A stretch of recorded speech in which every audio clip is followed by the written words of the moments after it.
آپ یہ جاننا چاہتے ہیں کہ آپ کا کیا مقام ہے اللہ کے سامنے، بادشاہ کے سامنے، پھر یہ دیکھیں کہ آپ اپنا ٹائم کیسے سپینڈ کر رہے ہیں۔ بڑا سمپل کرائیٹیریا، آپ کا ٹائم کہاں جا رہا ہے؟ اگر تو اچھے کاموں میں جا رہا ہے، پروڈکٹیو کاموں میں جا رہا ہے، اچھے کاموں میں بہت سی چیزیں، ضروری نہیں اچھے کام سے مراد نماز ہی ہے، وہ تو پیک کا اچھا کام ہے۔ اچھے کاموں سے مراد گھر کے کام بھی ہیں، اچھے کاموں سے مراد کسی کی مدد کرنا بھی ہے، اپنی ذمہ داری کو نبھانا بھی اچھے کام میں آتا ہے۔ And what work you are assigned to do, اور یہ دیکھو کہ تم کیا کام کر رہے ہو، تم کن کاموں میں ملوث ہو اور تمہارا ٹائم کہاں پہ لگ رہا ہے۔ ہم اپنی روٹین نوٹ کریں، اس روٹین میں ہم یہ دیکھیں کہ ہمارا major chunk of time, major chunk کہاں جا رہا ہے۔ اگر اس میجر چنک میں 6 گھنٹے انٹرٹینمنٹ کے ہیں اور نمازیں کچھ اس طرح کی ہیں کہ 2 منٹ میں فارغ کر رہے ہیں ہم، تو پھر سویر تزکیہ کی ضرورت ہے، اوکے۔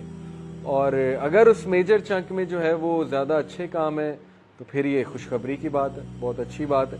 تو اپنے ڈے کا محاسبہ کریں، انالیسس کریں، اس کی منتھلی رپورٹ بھی بنائیں۔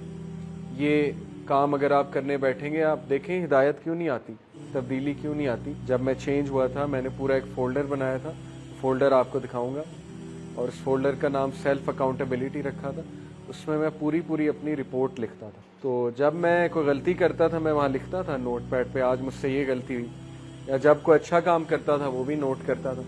تو اس سے بہت کچھ آتا ہے۔ آپ کبھی لاسٹ ہونا اور وہ ڈاکومنٹس کھول لیں تو آپ کو بڑا فائدہ ہوتا ہے۔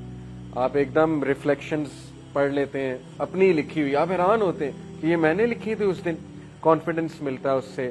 جب آپ کسی گناہ کو ریزسٹ کر رہے ہیں، لکھ لیں آج میں نے گناہ کو ریزسٹ کیا، ایسے کیا۔ سائیکولوجیکلی اسپیکنگ، جب کوئی چیز آپ لکھ لیتے ہیں نا تو برین کے جو پاتھ ویز ہیں وہ بنتے ہیں اس چیز سے متعلق، تو وہ عادت چھوٹنے کے زیادہ چانسز ہوتے ہیں۔ اسی لیے جو اسکولنگ سسٹم ہے، آپ کو ٹیچر پاور پوائنٹ بھی دے سکتا ہے، اسکول جانے کی کیا ضرورت ہے؟ آج کل تو گوگل کلاس روم پہ ٹیچر کہ لو یہ لو پاور پوائنٹ ڈال دیا، پڑھو بیٹھ کے، لیکن وہ کیوں بورڈ پہ لکھواتا ہے؟ آپ کہتے ہیں یار یہ ساری باتیں پتہ ہے، کیوں بورڈ پہ ہمیں لکھوا رہا ہے ساری باتیں؟ کیونکہ اس کے پیچھے سائیکالوجی ہے کہ آپ جب لکھو گے آپ کو چیز یاد رہے گی اور زیادہ چانس ہے کہ آپ وہ چیز ریپیٹ کرو۔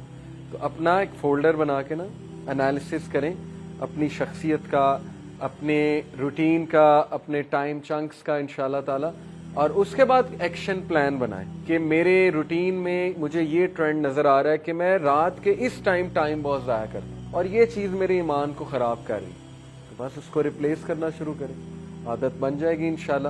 آہستہ آہستہ کریں گے۔ Replace this thing with book reading, رات کو یقین کریں کوئی سلف کے کوٹس کے اوپر بک پڑھیں، دارالاسلام کبھی جائیں، اتنی بہترین کتابیں آج کل آ گئیں، ان کو بک ریڈنگ سے انشاءاللہ آپ لوگ آہستہ آہستہ اپنی ہیبٹس کو ریپلیس کریں، اس طرح تبدیلی آئے گی۔